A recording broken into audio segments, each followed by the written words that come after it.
Hello friends, welcome to study affairs. आज हम आप लोगों के लिए लाए हैं आरआरबी एनटीपीसी के सिलीगुड़ी जोन का कट ऑफ एनालिसिस। इस कट ऑफ एनालिसिस में हम बहुत सारे डाटा का इस्तेमाल करेंगे, साथ ही हम प्रीवियस ईयर कंपैरिजन भी करेंगे ताकि हम ज़्यादा से ज़्यादा करीब पहुंच सके एनटीपीसी के एक्सपेक्टेड कट ऑफ के। चलिए अब हम बात करते हैं अगर वैकेंसी के, तो इस बार का जो वैकेंसी है आरआरबी एनटीपीसी में वो प्रीवियस ईयर से तकरीबन 2 गुने से 2.5 गुना है, क्योंकि प्रीवियस ईयर 18,000 के करीब था, बाद में घट करके 14,000 रह गया था और इस बार 35,000 है। ठीक, तो ये तो 2 गुने से ज़्यादा तकरीबन 2.5 गुने हो गया।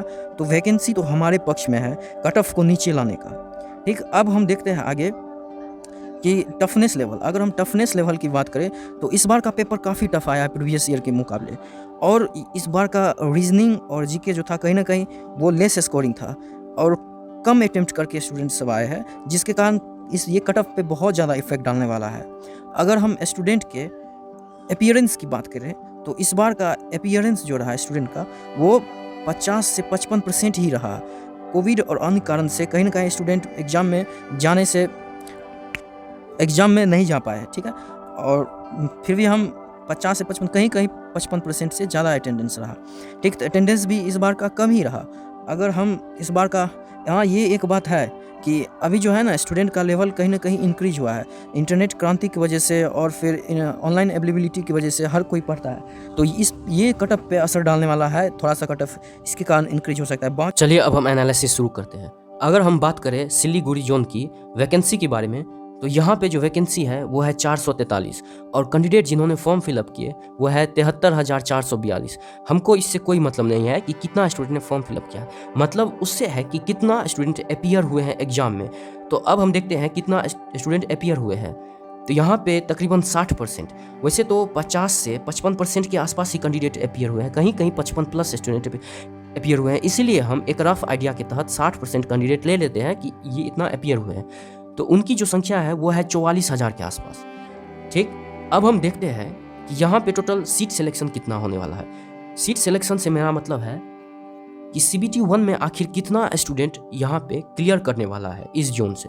एनटीपीसी पहले ही बोल चुका है कि जिस जोन में जितना वैकेंसी है उसका 20 टाइम्स जो होगा वो CBT 1 में बुलाया जाएगा CBT 2 के लिए। ठीक है, तो यहाँ पे जो कैंडिडेट जो CBT 1 क्लियर करने वाला है वो है 8860 स्टूडेंट।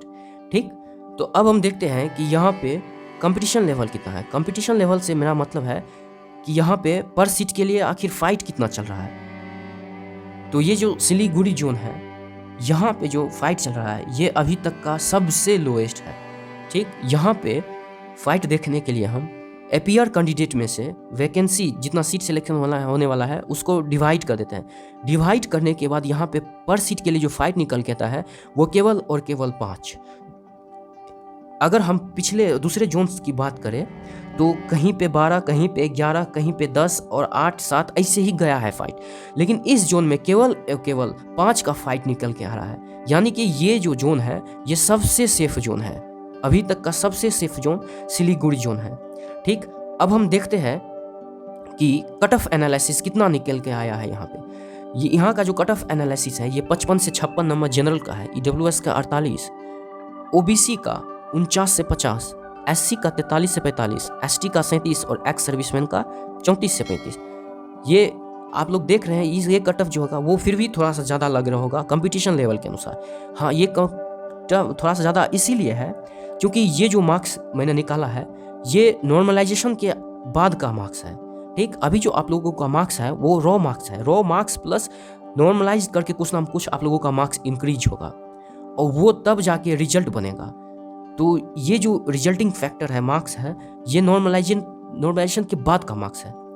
इसीलिए ये जो नंबर है इससे अगर आप लोगों का 8 से 10 नंबर इससे अगर कम भी है फिर भी आप अपने को सेफ मान के चल सकते हैं और CBT 2 का प्रिपरेशन अच्छे से शुरू कर सकते हैं, क्योंकि ये मैं पहले ही बता चुका हूँ कि ये नॉर्मलाइजेशन के बाद का है। वैसे तो जिसका सबसे टफ शिफ्ट है उसका हो सकता है 20 मार्क्स इंक्रीज हो, लेकिन एवरेज के तौर पर हम 8 से 10 मार्क्स मान के चल सकते हैं कि एवरेज आदमी का 8 से 10 बढ़ेगा ही बढ़ेगा।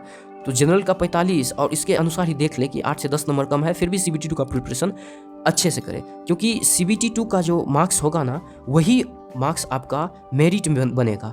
और CBT 1 जो कि ये है, ये केवल क्वालिफाइंग है, इसको मेरिट से कोई मतलब नहीं है ये इस मार्क्स का। तो इसमें केवल और केवल आपका पास होना है। तो CBT 2 का प्रिपरेशन अच्छे से करें। थैंक यू वीडियो को यहाँ तक देखने के लिए। वीडियो को लाइक कर दे और चैनल को ज़रूर और ज़रूर सब्सक्राइब कर दे। Thank you.